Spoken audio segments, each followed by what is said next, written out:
ukombozi na uponyaji. Amina. Hosanna Ministry of All Nations, kutoka kwa Mtume G.K. Mwansasu.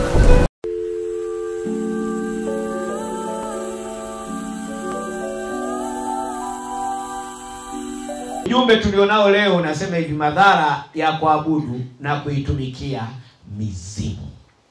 Katika kutumwa kwangu, watu wa Mungu, nimesema nilitumwa kwa kazi maalum, kwa ajili ya kushughulikia nini? Miungu na madhabahu zako. Kwa hiyo ibada iliyofanyika ndani ya hii miaka 5 tayari miungu na madhabahu zako mbalimbali na mizimu limekuwa anguko katika hizo madhabahu. Haleluya. Watu wa Mungu, kuna madhara makubwa katika kuabudu mizimu au kuunganishwa na mtu anayeabudu mizimu au miungu. Andika itakusaidia. Kuna madhara makubwa.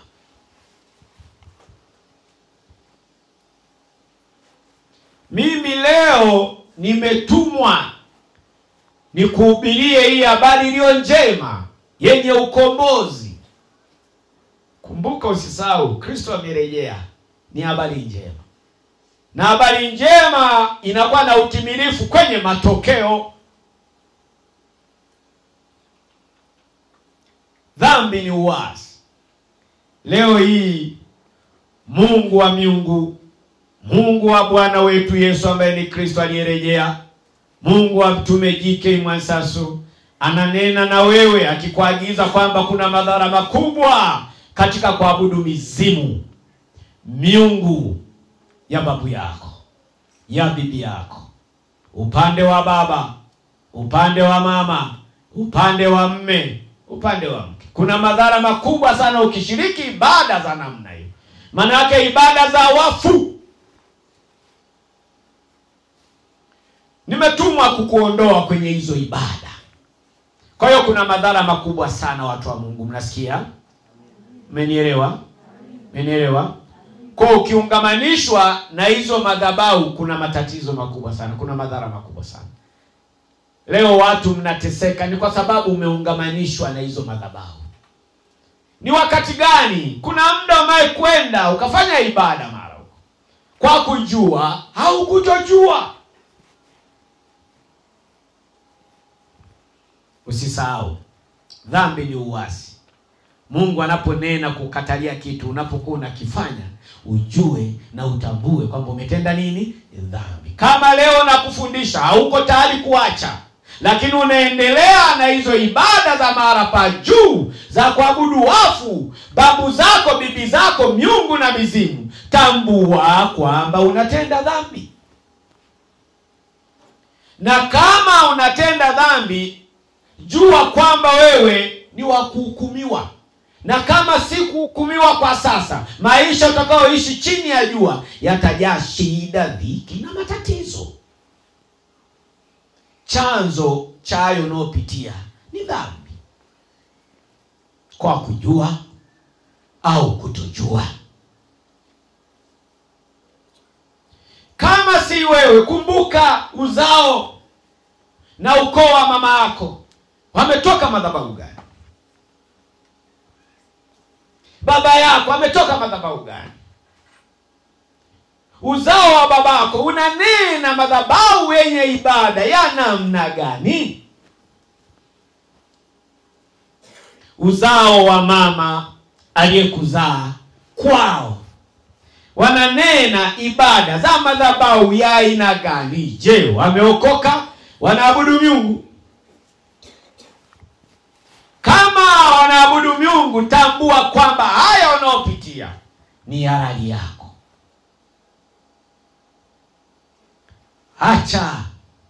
Achana nao, jitenge nao, kwa sababu wao ni unajisi kwako.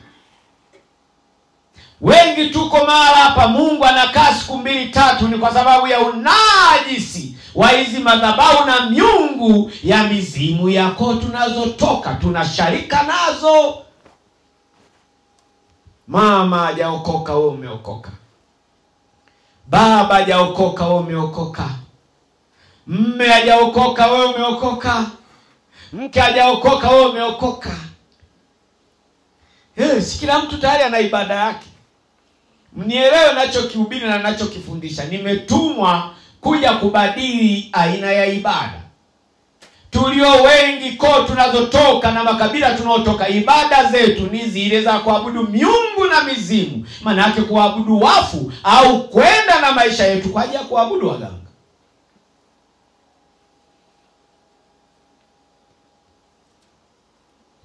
Kama una Mungu wa kweli, maana yake una shetani.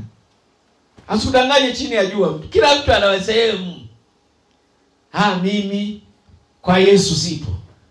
Mimi kwa waganga sipo. Upo wapi? Sidhani hivi wapo kweli. Ambao wapo hivi wapo. Tunaishi kwenye jamii na tuna ndugu wa namna yote. Wapo waungani kokote? Wapi? Sio rahisi. Wapi? Ngoja elewa swali langu.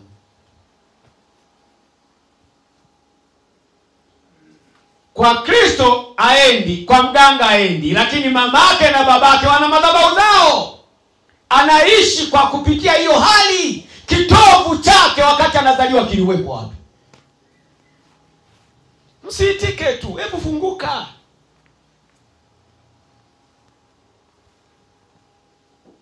Yaani wewe kama unakaa hivyo wewe sasa na mpira wa kona, inaelekea upo. Na kama una mume wa namna huyo fara. Mbona cheka? Huyo mume usitegemee kwamba kuna lolote mtalifanya. Watu wanaanza kuangalia chini.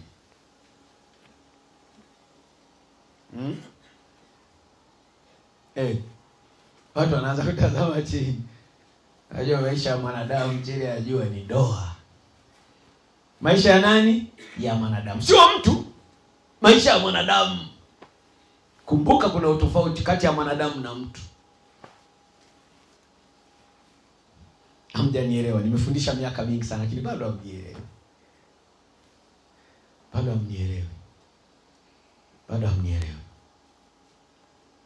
Kwa sababu ni mwanadamu ndio unaotaka ndoa.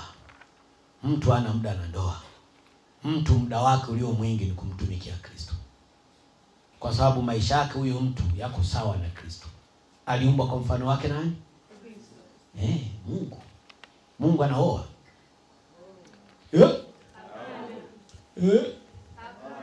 Kwa nini aoe?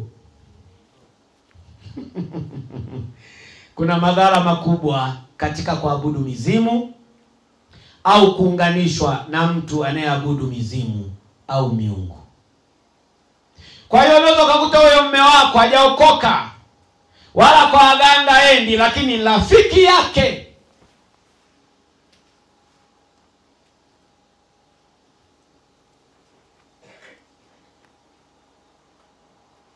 kimwili kwa waganga endi, lakini nafsi yake inaishi kwa waganga. Nafsi yake inaishi kwenye madhabahu za miungu. Tunahitaji utulivu mkubwa sana wa ufahamu. Hakuna awezaye kumbadili mwanadamu mwenzie zaidi ya Roho Mtakatifu. Kwa unaposikiliza ujumbe au unapoishi chini ya jua, jitahidi sana kumpa Roho Mtakatifu achukue nafasi. Uko hapa na kuhubiria wewe ili unielewe, mpe nafasi Roho wa kweli. Anenena si mie. Ni yule Roho wa kweli aliyemfufua Kristo. Hana hila, hana fitina. Ameona. Ndio anayekujua wewe, hata ungejificha mara hapa. Hata ungesema Bwana Yesu asifiwe. Amina, lakini ndani mwako anakujua huyu. Kwa watu wa Mungu kuna madhara makubwa sana hasa ukiungamanishwa na mtu anayeabudu mizimu. Umeenda kuolewa kwenye ndoa. Umeokoka, mmeo hajaokoka, umeingia kwenye ndoa, wewe tayari. Hata nguvu ya maombi inaenda kuisha.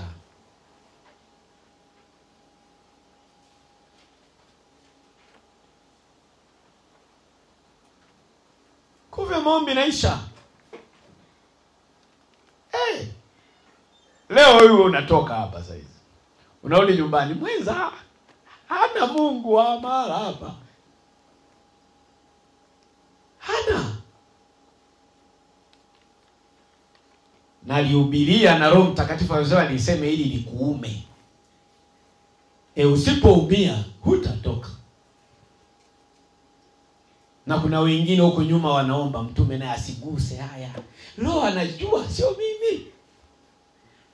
Unajua inapoanza kugusisha ambao wamezao hawajaokoka hapa, na watu ndo mongonyo. Kwisha. Sasa mimi nikikuficha hutatoka. Hutatoka. Hutatoka.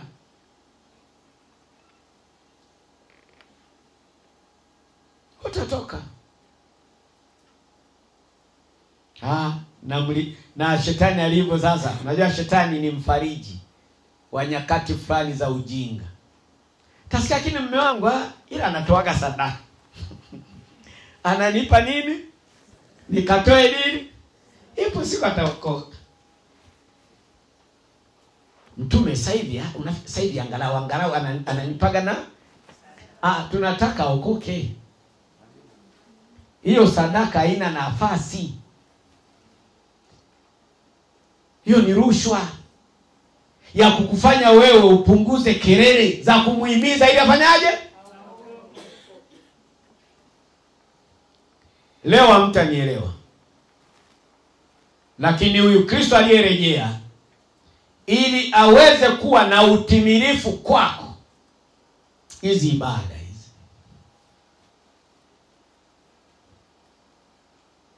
hizi. Mungu anataka kukubariki. Na Mungu ni wa haki.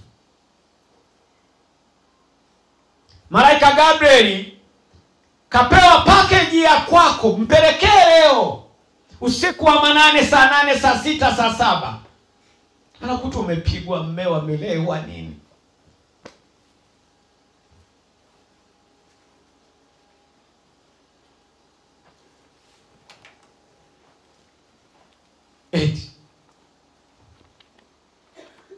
Mungu ameyasikia maombi yako, lakini yanazuiliwa na hao ulioungamanishwa nao.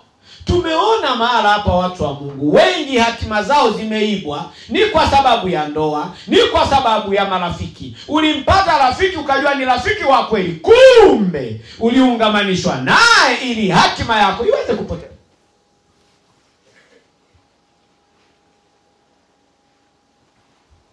Ulienda ukazaa na mwanamke, wewe ukajua ulipata, kumbe ule wakati ile zinaa ndio ilikupeleka ili ukamalizwe hatima yako. Kumbukeni nimekuwahubiria kwamba si kila mwanamke unayemuona ni mwanamke, wengine ni majini. Sio kila mwanaume unayemuona ukajua ni mwanaume, wengine ni mawakala wa kuzimu. Binti mchepenge, upo safi, ndio umetoka shule, sasa hatima yako inatakiwa ifanye kazi na uokovu wako inapotea. Umekutana na mwanaume, kumbe mwanaume ni wakala wa wapi? Siku ulipokutana naye tumetenda dhambi, kachukua hatima yako yote. Lakini leo ninachotaka kusema sana katika haya madhara makubwa ya kuabudu mizimu au miungu au kuungamanishwa na mtu anayeabudu mizimu au miungu, hata Biblia imetuelezea. Kuna makabila mengine watu wa Mungu, kuna koo zingine hazina Kristo zaidi ya kutambika. Kwa unapotaka kuishi maisha ya utauwa, lazima uangalie mahusiano yako ya jamii yakoje.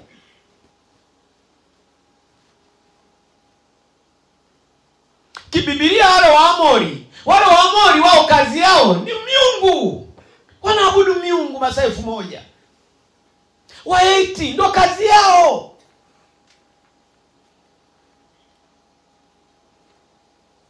Na mkumbuke wana wa Israeli au Israeli yenyewe, mara pale sio kwao, wapo wenyeji. Na wa wenyeji ibada zao ni za miungu, mmeenda katikati yao. Yaani manake wao umetoka hapo umeenda kupanga nzenge. Je, watu wa nzenge au ibada zao zikoje? Lakini kumbuka sana, kila mmoja katika maisha unaoishi, unaweza kukuta hatima yako imepotea ni kwa sababu ukoo wa mamako alikotoka wanaabudu nini? Ukoo ule unanena umaskini, unanena magonjwa, alafu hutaki kuugua. Unakuja kirahisi tu hapa mbele ya Mtume Mwansasu kwa beti agano langu mimi sitaugua kamwe. Kumbuka kwanza kitovu chako. Kitovu maana yake asili yako. Tunapojadili kitovu kibibilia, asili yako ni ya wapi? Kuna gharama. Unajua tumekutana tu leo, hatujui hata wazazi wetu asili yao ni wapi.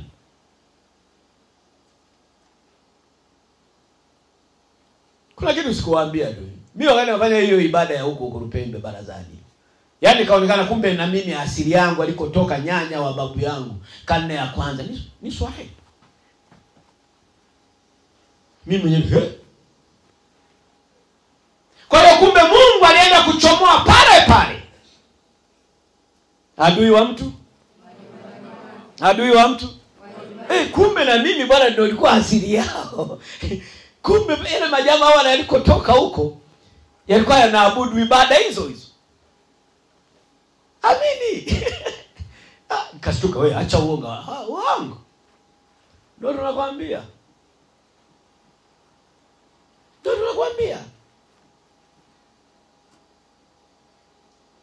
Ninachoongelea kitovu, asili.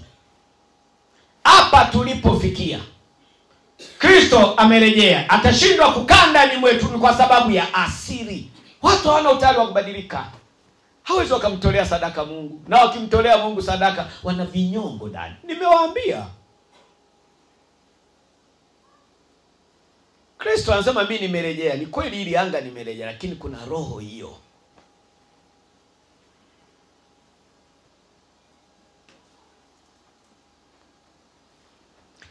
Kuna miji mingine ukifanya ibada unaona kabisa watumishi ni namna gani wanavyojaliwa. Wanatetemekewa. Ni aina yayo makabila hilo eneo. Kuna wengine mtumishi ni wa kawaida, ile mganga wa kienyeji anatetemekewa. Ni aina.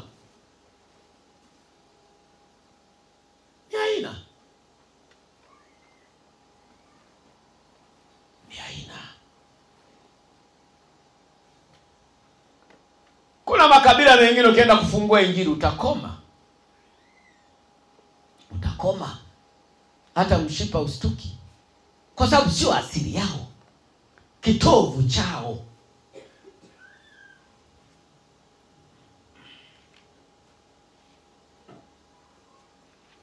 Tutafanyeje? Chimbuko lako, ibada zake ni za mizimu, ni za wafu. Uko mara hapa na kuhubiria kila siku, ninachotaka ubadilike aina ya ibada. Yaani maana yake uache kabisa, usahau kabisa, usikumbuke kufanya ibada za wafu kwenda kutambika. Ndio maana yangu. Usikumbuke kufanya ibada za kuendea waganga. Ili anga nitasema sana hata mkinichukia. Ili anga linaongoza kwa watu kwenda sana kwa waganga. Nimeenda miji mingi.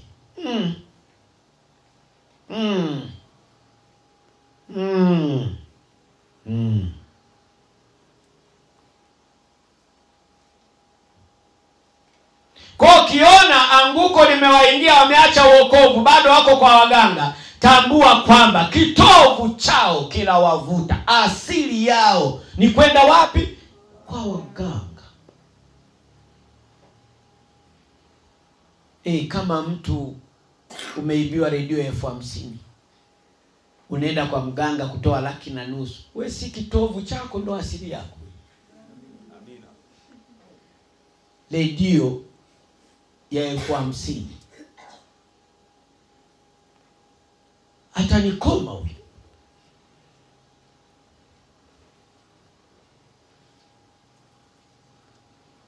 Mbende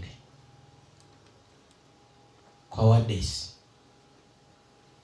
Nao wadesi wanasema lete 1,500,000. Yaani umepoteza nyingine tena.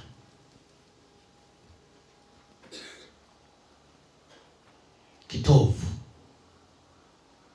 Chimbuko la hao watu ni miungu. Ni asili yao. Unaweza umeokoka, unampenda sana Kristo, lakini kama hujajitenga na hizi madhabahu, usitegemee. Wengi watu wokovu wao hauna matokeo ni kwa sababu ya hizi ibada. Wanashiriki kwa kujua au kutojua.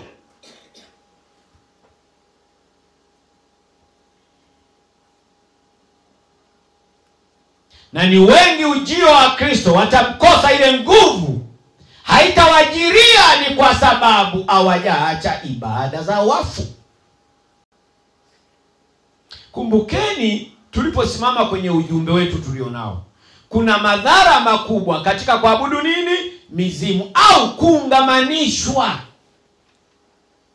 mahusiano. Ndugu hawa si wakatishi tamaa, kwa sababu nguvu ipo, natakiwa ujitolee. Naamini wengi waumezao wataokoka hapa. Sasa utafanyaje? Kwa sababu katika kuungamanishwa tayari mmeo ni shida, hajaokoka.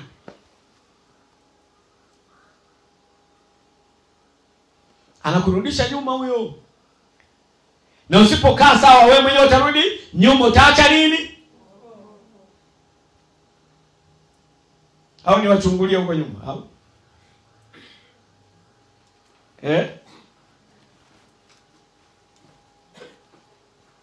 Utafanyaje? Hajaokoka mtu. Atakupamba we. Lakini mtume wenu anahubiri vizuri sana. Sasa kama anahubiri vizuri mtume wenu, si uokoke?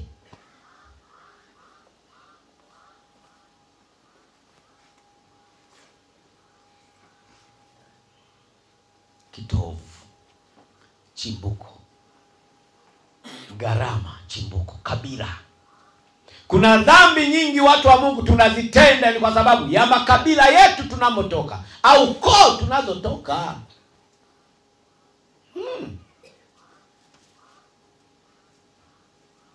Umezaliwa ukoo watu wanapenda pesa kama nini? Penda pesa watu. Na hiyo roho kutoka pana gharama.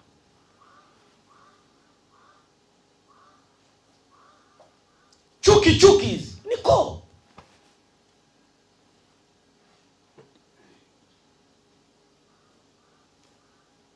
Niko tunazotoka. Kwa kila mmoja kwa nafasi yako, mtu wa Mungu, jitafakari kitovu chako, yani asili yako. Simesikia hapa anasema huyu ni wa kwetu. Jembe. No, ajidai kabisa ni jembe. Sawa ni Gimiro. Tafanya hiyo. Unafanyaje wewe si Gimiro bwana? Tafanya.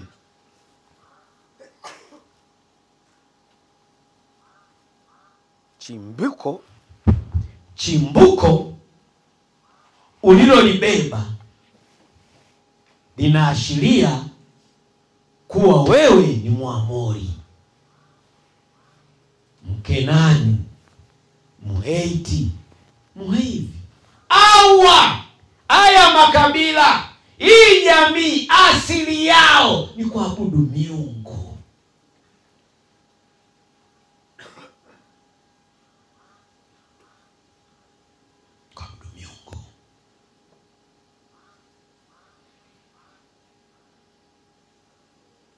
Kila mmoja kwa nafasi yako jitathmini. Tathmini. Juzi nikana stuliwa usiku, nikamkumbuka tu binti mmoja hivi. Simoni kama wiki mbili, si mwezi hapa. Lakini Mungu akanijia tu, yuko wapi? Kuna nini? Lakini jana natoka sehemu nikamkuta. Namuuliza, wewe vipi? Basi tu. Mimi basi tu. Wewe basi tu. Mimi basi tu. Astuki ana mkataba gani na mimi? Mimi mpaka naonyeshwa nikutafute nikuwazie. Unajua kwamba kuna kitu.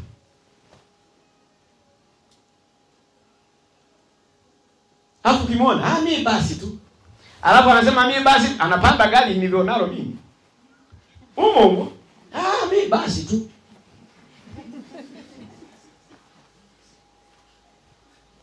Amepanda. Nikamhoji mle. Anashuka, mimi basi tu. Asili. Manaka amepigana na hii madhabahu namna ya kuokolewa, lakini asili yao kitovu.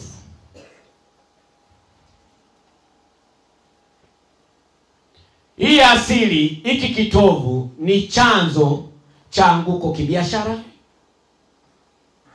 Ni chanzo cha anguko kivyeo. Ni chanzo cha anguko ukilima uvuni. Asili ya kwenu, kitovu chenu ukilima ni hasara.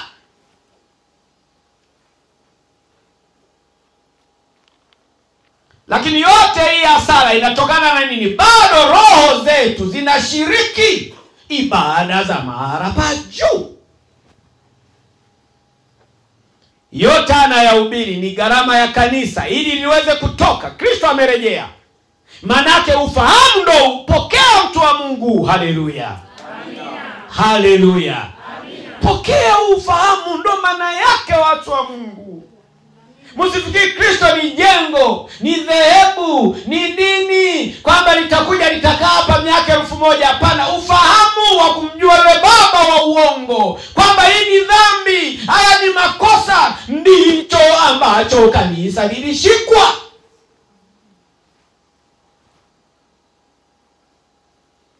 Ukiangalia kanisa vitu vingi wanavyofanya utacheka.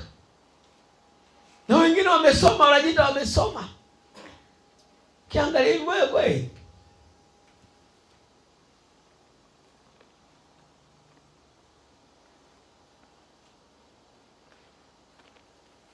Wafalme wa pili.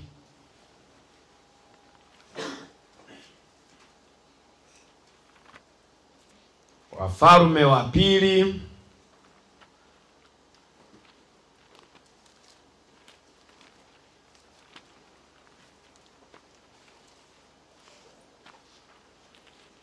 Wafalme wa pili 12.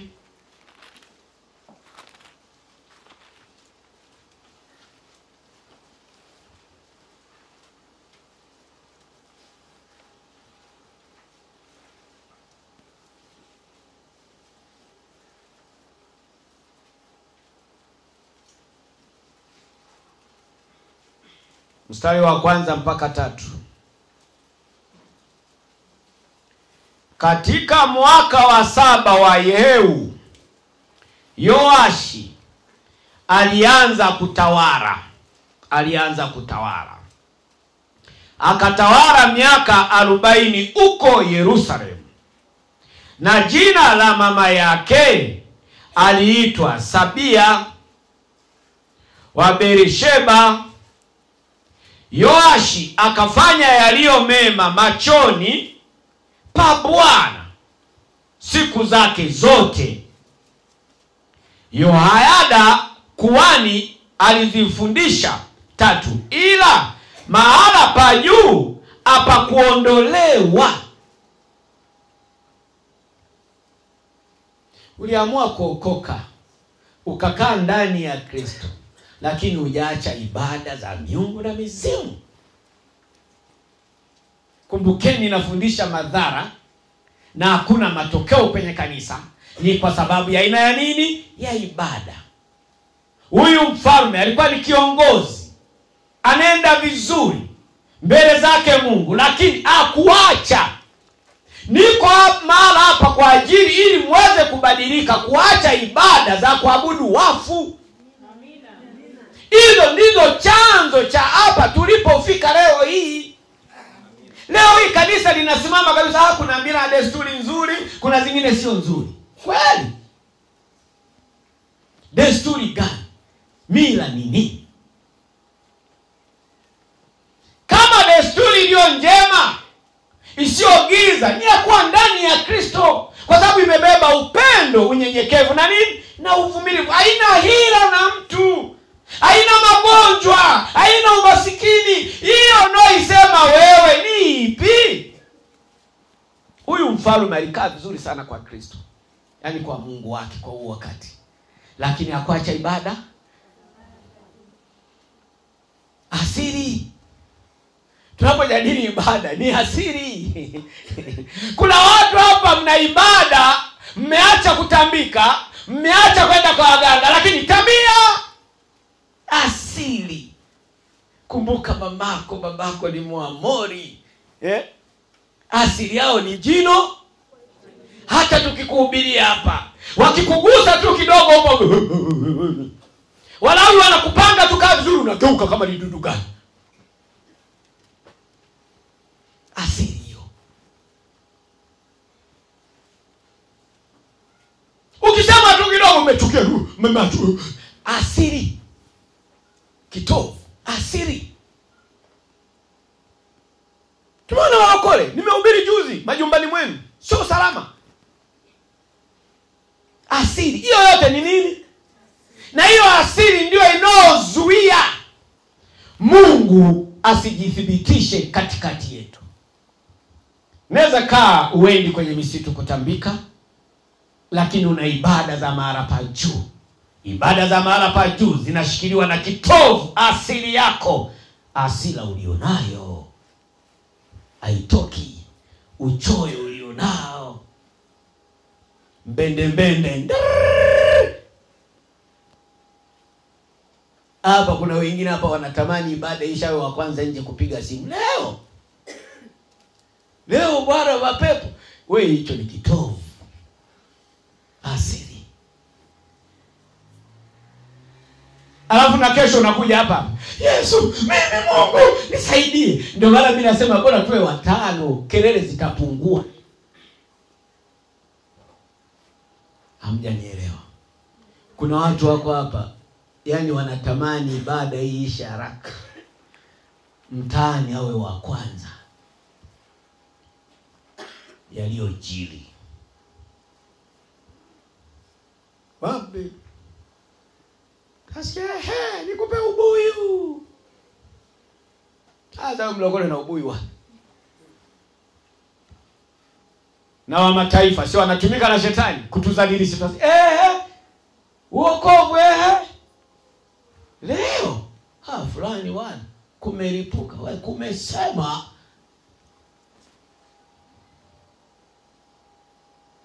nini? Yule mtoto Boniface, acha bwana. Ni mtoto wa nani? Wa Dorcas, anaitwa Boniface. Yaani mtu wa kwanza kupeleka lini? Asili. Kwa watu wa Mungu, ibada ambazo bado zinalisumbua kanisa ni hizi ibada za mara pa juu, zinazoshikiliwa na kitovu, asili yetu, tabia yako tunazotoka, ya makabila tunaotoka. Kuna watu kujisikia bado wapo kulingana na kabila lao. Mimi acha, mimi mlembo. Talemboka. Tamasiara wewe. Hii ni dunia. Hii ni dunia. Sione hivi.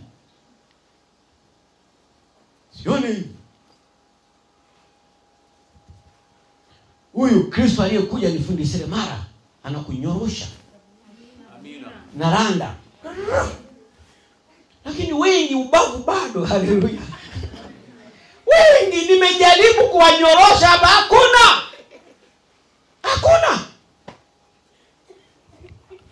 Nacheka. Mjui Yesu ni randa. amerejea mara ya pili, yeye ni randa sasa. Anasawazisha pale ambapo palikuwa bado. Ulikuwa mbea. Mchoyo, mnyimi. Unawanyima hata watoto uliozaa wewe. Kuzaa unazaa kila siku wewe mwenyewe. Nyumbani mchoyo wewe. Mwenyewe kwa watoto unajificha.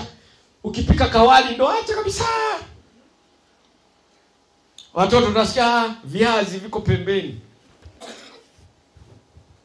Sisi baba zetu kule Wakinyakyusa asili yao ni moja mbaya sana kwenye wali. Huu wali unaouona. Yaani tumeona baba anatoka tu na kasosi kale ndani, achua kidogo. Anapiga story na nyinyi nje, anakula hapo anaingia tena. Sio kupakua kwamba karibuni, ila kama kuna ndizi bwana unasikia mpakulia hizi hapo. Asili. Kwa watu wa Mungu, hizi asili tusipoziacha ndani ya Kristo aliyerejea, tutakosa vitu vingi. Mmenielewa watu wa Mungu? Mmenielewa? Mmenielewa? Ila mahala pa juu hapa kuondolewa, watu wakaendelea kutoa sadaka na kufukiza uvumba katika mahala pa juu. Ibada ni nyingi. Mungu wa kweli ni wa kanuni. Ukitoa sadaka lakini una kinyongo, hiyo sadaka yako hata ingekuwa milioni haiwezi kapokelewa kama. Kwa hiyo watu wa Mungu, mtihani tulionao msimu huu baada ya Kristo kurejea ni lazima tabia, asili yetu tuiache. Mmenielewa? Mmenielewa? Tuwe makini sana. Tutatumika sana na Kristo kwa huu wakati. Kusikia nini? Sauti. Kafanye hiki.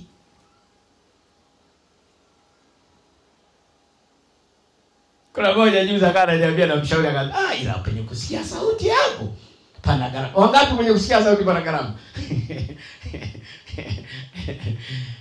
Kwenye kusikia sauti.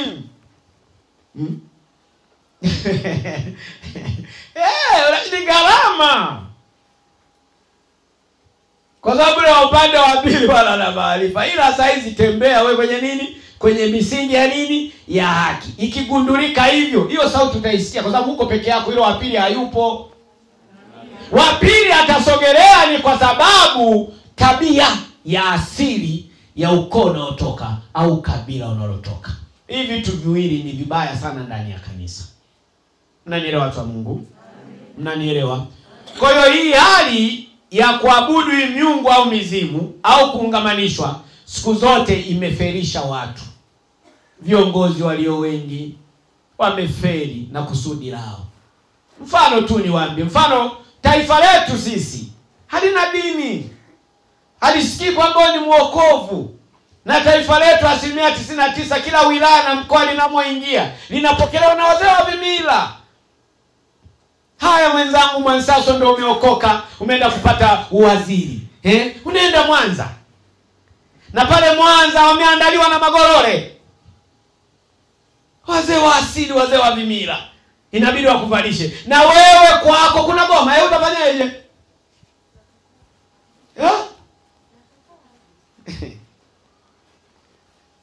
Mtailinda katiba ya nchi. Sitatoa siri. Kwa unejidai useme utakataa, unajidanganya. Acha kazi. Umeolewa. Wewe ni mtu mzima. Hatuwezi tukasema mengi. Umeolewa, utafanyaje? Tufanyaje? Tunda la Roho. Ni upendo. Tunda la Roho. Ni upendo. Tunda la Roho. Ni upendo. Umeolewa, utafanyaje? Kuna watu wanakataliwa atakuja kusali. Babla cheka wanangu. Mwambie jirani yako shika neno. Shika neno. Mwambie tena. Shika neno. Amina. Tusimame. Ukubwa dawa.